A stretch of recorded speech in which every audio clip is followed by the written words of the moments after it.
Bapak Ibu yang sangat saya hormati, saya minta maaf terlambat. Dan tentu saya sangat senang bisa diundang di CSIS dan hadir tokoh-tokoh CSIS yang saya cukup kenal satu persatu. Pak Hari, 89 tahun. Waduh, pasti sering ulang tahun. Kalau sering ulang tahun panjang umurnya, pasti panjang umur ini. Dan tentu Pak Sofyan, Pak Yusuf, waduh, Pak Jisman, terima kasih semuanya. Pak Jose tadi sudah menyampaikan, Jose atau Yose? Jose ya. Dan tentu saya senang bisa berdiri di sini untuk menyampaikan apa yang kami gagas, kami pikirkan untuk bisa disampaikan dan didengar oleh audiens. Tentu kami senang sekali karena para duta besar atau perwakilan bisa hadir. Bu Penny, saya sekarang tinggal di Kuningan. Jadi kalau pagi saya lari di depan kantor kedutaan. Dari Belanda terima kasih juga sudah hadir. Aduh, dari Jepang terima kasih sudah hadir juga. Dan banyak sekali yang hari ini hadir. Beberapa di antaranya pernah bertemu saya. Dan Bapak Ibu teman-teman, saya sebenarnya beraktivitas di politik itu ada unsur hobinya pada saat itu. Karena waktu mahasiswa itu suasana anak mudanya membahana. Oh Pak Sulis, sorry ini. Pak Sulis itu duta besar atau one team press? Atau temannya Pak Jokowi? Teman saya juga. Pada saat itu kami berpikir bahwa setiap kali kami demo, selalu saja responnya belum seperti yang kita inginkan. Maka betul pilihan saya adalah masuk partai politik. Masih PDI belum perjuangan pada saat itu.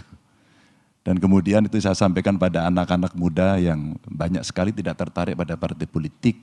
Karena wajah partai politik seringkali menjadi ya banyak catatan lah begitu. Tapi itu buat saya tantangan dan sebuah pilihan.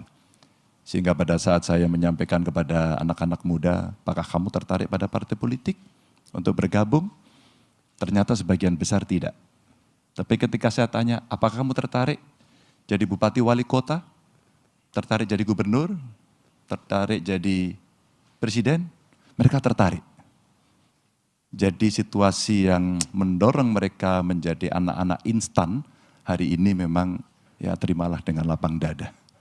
Tugas kita yang lebih senior untuk memberikan edukasi kepada mereka bahwa proses itu penting. Termasuk bagaimana memahami proses dalam politik luar negeri kita. Sehingga kita boleh punya kepentingan nasional, tapi kita tidak bisa mengabaikan karena kita hidup menjadi bagian dari dunia. Bapak Ibu yang saya sangat hormati, saya ada paparan mudah-mudahan bisa dilihat. Statement yang pertama adalah dunia sedang tidak baik-baik saja. Hari ini terjadi perubahan yang sangat dahsyat di dunia. Dan ternyata ketidakbaikan di dunia ini mendorong pada situasi yang tidak mengenakan. Di beberapa akhirnya terjadi kemunduran demokrasi.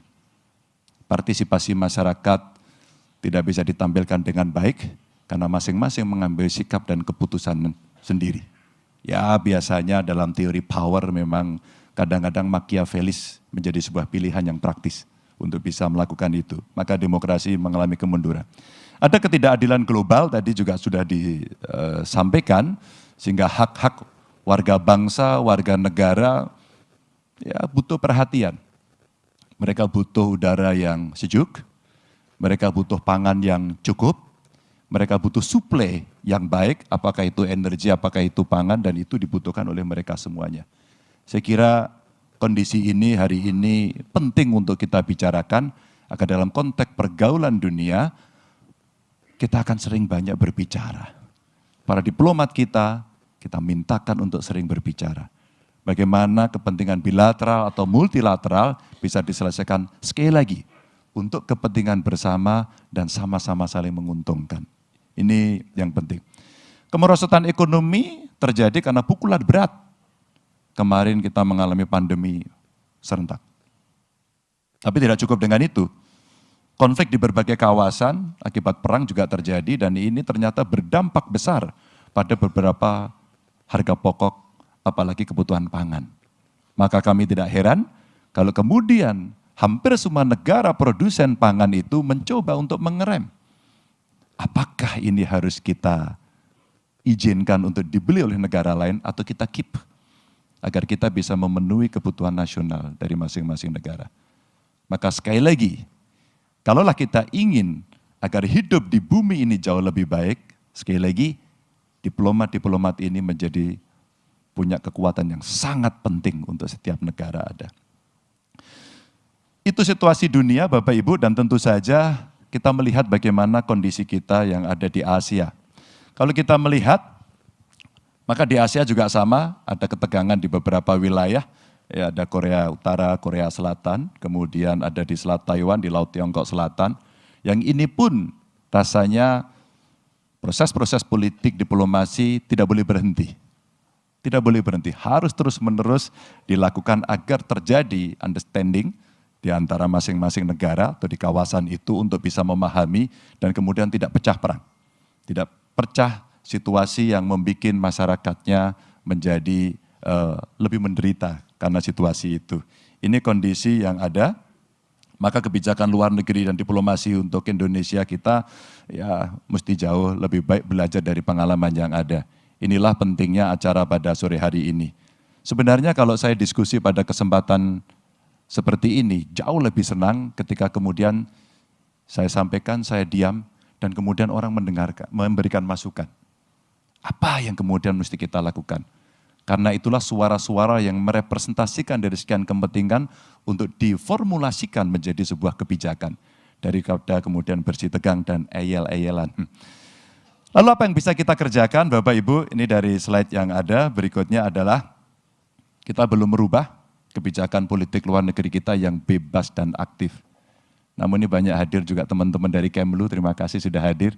Dan tentu saja kita terus diminta untuk selalu mencoba merumuskan, mendefinisikan ulang bebas aktif ini sesuai dengan perkembangan zaman.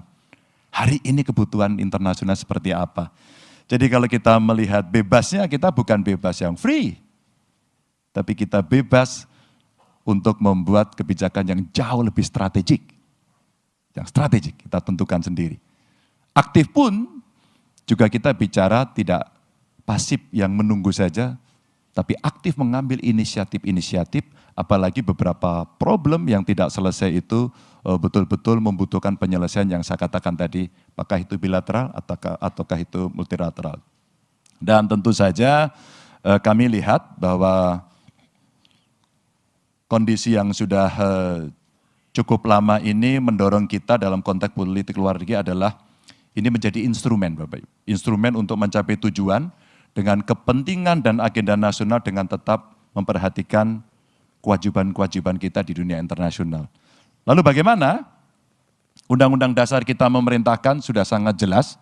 Itulah kondisi-kondisi yang hari ini mesti kita jaga. Dan tentu saja strategic otonomi maupun inclusive engagement ini yang hari ini rasa-rasanya Kementerian Luar Negeri tentu saja sebagai baris terdepan untuk menyiapkan segala sesuatunya dari perubahan yang terjadi secara global. Lalu Bapak Ibu, bagaimana memanai politik bebas aktif yang dilakukan untuk Indonesia? Kami mencoba tidak mengambil banyak-banyak. Biasanya kalau seperti ini seringkali orang menyampaikan, kok ini tidak masuk, kok itu tidak masuk. Saya akan mengambil beberapa poin yang sangat penting saja. Yang pertama, bagaimana pemanahan politik luar negeri kita yang bebas aktif yang dilakukan melalui 5 isu utama yang terkait dengan tentu kepentingan nasional kita. Yang pertama, Indonesia punya potensi menjadi lumbung pangan dunia. Sekali lagi, kita punya potensi menjadi lumbung pangan dunia. Di ASEAN saya kira Vietnam, ada lagi Thailand, India yang di sekitar kita, Tiongkok punya kemampuan untuk memproduksi itu dan saya kira termasuk Indonesia. Maka kalau kita bicara lumbung pangan dunia, kita coba memastikan suplai pangan yang berkelanjutan dalam situasi konflik atau perang. Kita mesti pastikan itu.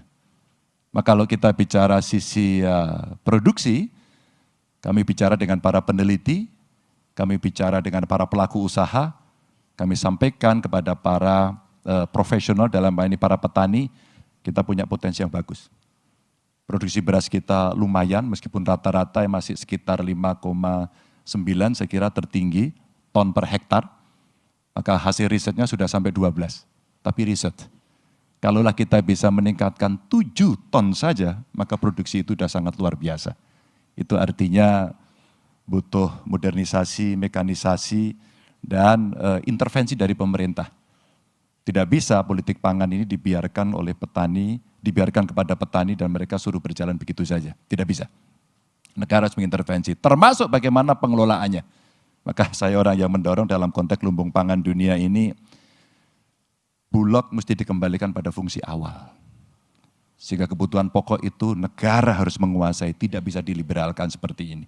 Dan itu biasanya petani kalah. Saya baru pulang tadi pagi dari Palembang, kemudian ke Jawa Barat, hari ini bisa ke sini. Dan saya bertemu dengan petani, Pak Ganjar, biaya produksi kami mahal. Tapi kenapa pembeliannya sangat murah? Dan pada saat ini, kami konsumen membeli beras dengan sangat mahal. Bapak Ibu, inilah yang kemudian mesti kita tata dalam konteks kepentingan nasional. Yang kedua, tentu kita bicara soal kemandirian energi. Kalau hari ini orang bicara energi kotor, maka transisi energinya mesti disiapkan. Tapi mahal sekali ini investasinya. Maka penting buat kami dalam konteks hubungan internasionalnya mengajak negara-negara sahabat untuk bisa terlibat menyelesaikan persoalan-persoalan ini. Saya kira waktu Pak Sulis masih di Korea Selatan, sekarang masih Pak ya? Oh sudah enggak? Di Korea Selatan kita titipi banyak hal waktu itu dan antara lain kita coba kerjasama dalam teknologi motor listrik ya, mobil listrik. Sebenarnya kita ingin menjemput bagaimana hilirisasi itu betul-betul bisa sampai ke hilirnya, sampai end produknya. Kita mesti tuntaskan itu.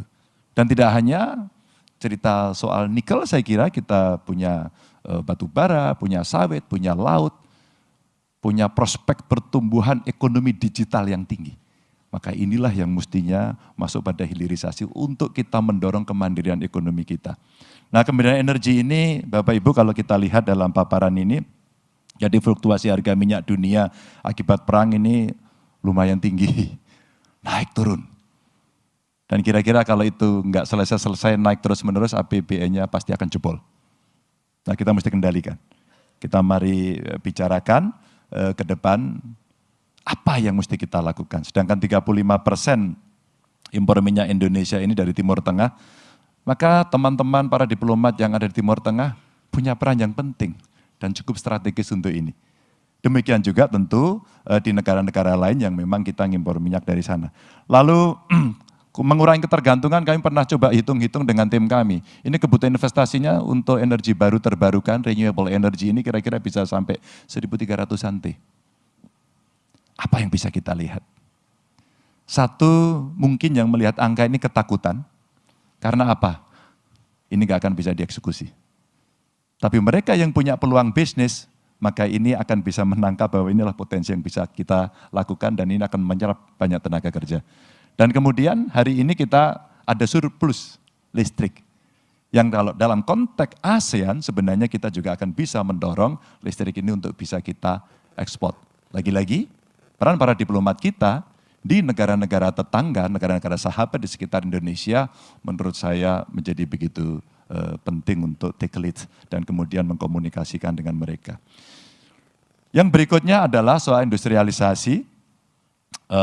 Dan bagaimana kita melihat, soal kedaulatan maritim dulu. Karena 2/3 wilayah kita laut, tapi kontribusi dari industri kita yang ada di laut rasanya belum optimal. Belum optimal. Kalaulah kemudian kita bicara ini, kita harus mempertahankan wilayah yang cukup besar di wilayah maritim kita. Maka kalau kita melihat anggaran pertahanan negara-negara yang ada di Asia saja sudah meningkat cukup tinggi, dan tentu saja kita mesti mengoptimalkan kerjasama dan perjanjian internasional. Ini untuk penguatan posisi Indonesia. Dan ada beberapa hal yang menjadi catatan penting kami adalah penggunaan bahasa Indonesia untuk nama pulau-pulau terluar. Sehingga yang toponimi melakukan inventarisasi pulau-pulau kecil rasanya penting. kita punya pengalaman sepadan likitan, dan ternyata kalau kita bicara dari sisi sejarahnya, wah perdebatannya panjang sekali. Bagaimana menamai pulau itu, apa mata uang yang berlaku di sana, dan kultur apa yang berkembang di sana. Bapak Ibu, negara yang besar ini membutuhkan perhatian yang besar pula. Maka kalaulah kemudian kita ingin mengamankan kondisi wilayah maritim kita, itu salah satunya. Lalu menggandakan anggaran untuk pertahanan yang ada di laut. Dalam perdebatan capres sebelumnya saya mengikuti dengan baik bagaimana mengamankan laut kita. Ternyata Coast Guard kita belum tuntas. Maka kemudian di laut kita itu kurang lebih ada 8 kalau tidak salah, semua yang ngurusi di laut. Sehingga ada istilah kapal brondol. Begitu masuk pertahanannya kena masalah, di tengah ada persoalan tenaga kerja, berikutnya lagi ada persoalan kelautan, berikutnya lagi ada dengan polair, berikutnya lagi kemudian ada masalah hukum, dan seterusnya sampai terakhir masuk di darat, kapalnya brondol. I don't know what the meaning is brondol. Brondol in English? Oke, mudah-mudahan yang di sana bisa menerjemahkan. Pokoknya ditelanjangi lah habis gitu surat-suratnya. Itu yang ada. Maka kalau kita bicara daulat ini, kita wajib membangun kompleks nantinya untuk pengamanan industri pertahanan yang ada di dalam negeri. Sebenarnya cikal bakalnya ini sudah ada. Ya, cikal bakalnya sudah ada, hanya kita butuh lebih serius lagi untuk menangani dengan target-target yang terukur sesuai dengan perubahan dunia internasional yang hari terjadi. Yang berikutnya adalah terkait dengan industrialisasi. Maka Bapak Ibu yang sangat saya hormati, ada beberapa poin yang ingin saya sampaikan dalam konteks industrialisasi ini. Perang dagang yang hari ini cukup ramai, ini membantu, berdampak kepada rantai pasok yang kemudian terganggu. Beberapa komponen menjadi begitu mahal, dan beberapa industri sekarang terganggu yang ada di Indonesia. Dan pengusaha serta investor menjadi khawatir, semua wait and see. Dan kami belajar betul pada saat pandemi lalu, pada kondisi ini ternyata, Pak, tolong bantu dong Pak, agar kami bisa mengirim barang-barang kami keluar dengan gampang. Lagi-lagi dibutuhkan peran para diplomat untuk mengirim satu barang dari tempat kita ke tempat lain. Mungkin harus dengan negosiasi khusus, mungkin harus dengan insentif khusus, mungkin harus kesepakatan khusus antar dua negara. Dan ini tentu saja menjadi sesuatu yang sangat penting untuk kita kerjakan. Bapak Ibu yang sangat saya hormati, di samping itu juga Indonesia kita harapkan menjadi hub-nya untuk manufaktur alternatif. Ini kalau kita bicara dari kepentingan nasional. Kita punya hal-hal yang bisa menjadi modalitas kita untuk berbicara dengan banyak negara. Apalagi dengan negara-negara yang memang punya relasi dekat dengan komponen-komponen industri tertentu atau sumber daya tertentu. Kalau kita contohkan dari paparan ini, cadangan pasir kuarsa saja kita cukup besar. Kalau kita ingin membuat industri solar panel barangkali, saya kira kita bisa mengajak beberapa negara untuk bermitra, negara sahabat dengan kita untuk bisa mengerjakan ini. Ada 21 perusahaan yang mengelola atau mengolah pasir silika yang sudah beroperasi, dan ini bisa melakukan penghematan dari penghematan impor beberapa komponen. Kalaulah ini kemudian bisa kita produksi, penciptaan lapangan kerjanya juga harus masuk. Tapi Bapak Ibu, saya lagi berbicara juga, tidak saya tulis di sini, SDM yang mesti siap. Maka sekolah vokasi menjadi penting untuk kita, dan saya senang beberapa negara, pengalaman saya 10 tahun kemarin menjadi gubernur, banyak negara yang sudah membantu kami. Waktu itu dari Jerman membantu, dari Australia juga membantu, dan kemudian kita bicara bagaimana ya vokasi ini bisa kita kembangkan dengan baik, dan tentu saja ini bisa kita lakukan dengan keseriusan-keseriusan kita untuk mengurus ini. Berikutnya lagi, ini isu penting yang saya sudah konfirmasi ke Kemlu ini. Apa sebenarnya yang harian kita bisa dapatkan dari fungsi-fungsi yang mesti kita laksanakan dari politik luar negeri kita untuk melindungi segenap warga negara Indonesia. Dan tentu seluruh tumpah darah. Maka saya bicara warga negara saja. Maka dalam konteks ini pekerja migran kita punya cukup persoalan di beberapa negara. Karena kondisinya pada saat berangkat mungkin ilegal atau mungkin dia punya problem ketika ada di sana. Maka Bapak Ibu bayangkan 18.820 kasus sampai dengan tahun 2023. Pengalaman saya berkomunikasi dengan beberapa kementerian, termasuk dari negara sahabat kita yang ada di luar, waktu itu dengan Kamboja, ternyata ada semacam trafficking yang ada di sana. Kita juga bicara, tiba-tiba ada yang lapor ke saya, dia bekerja di Somalia. Dan mereka semua bermasalah. Yang begini-begini inilah kemudian kawan-kawan para diplomat, KBRI kita yang saya kira kita berikan kesempatan yang lebih besar untuk bisa merespon dan memberikan ruang yang terbuka bagaimana warga negara yang ada di sana melaporkan dan seandainya ada sesuatu cepat bisa ditangani.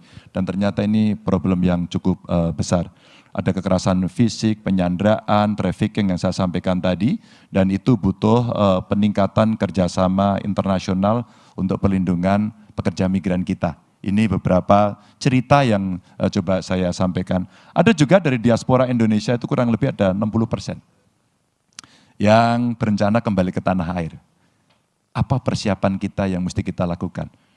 Tidak hanya PMI-nya loh, ini ada orang yang ekspor betul, mereka hebat di luar negeri, tapi mereka ingin kembali untuk mengembangkan banyak hal yang ada di Indonesia. Saya kira ruang ini mesti kita buka, tapi ada peluang yang tidak terlalu tinggi untuk karir mereka yang ada di sini. Saya dulu beberapa minggu lalu lah ketemu dengan anak Indonesia, namanya Karina. Saya tanya pada banyak orang, apakah Anda kenal dengan Karina? Hampir semua mengatakan saya tidak kenal. Begitu saya ceritakan, Bung, semua akhirnya kenal. Karina adalah salah satu anggota tim yang menemukan vaksin AstraZeneca. Anak ini luar biasa. Sekarang dia lagi kerja di pemerintah Australia. Lalu saya melamar dia karena dia bisa mendapatkan tempat kerja yang bagus di sana. Apakah kamu mau bekerja di Indonesia? Dan dia sangat antusias. Anak-anak hebat ini hanya salah satu aja saya ambil contoh. Dan dia saya lamar jadi tim sukses saya. Ini anak hebat, masih muda. Apakah kamu mau berbicara tentang bioscience? Karena keahlian dia ada di situ. Dengan semangat yang tinggi dia sampaikan, saya akan lakukan itu. Bapak Ibu, ini cerita diaspora kita. Dan tentu saja yang berikutnya adalah kekuatan negara dari peraturan visa yang resiprokal.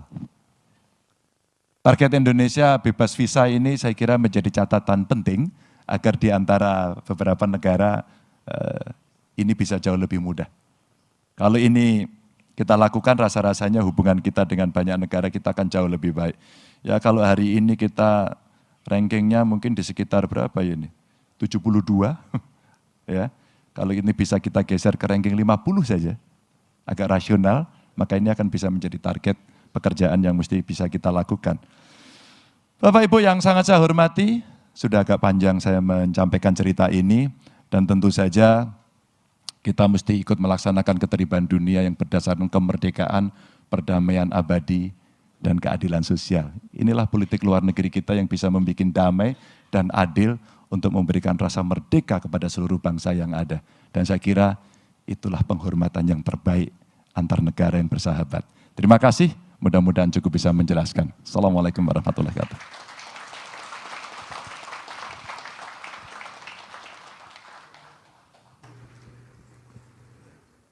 Terima kasih.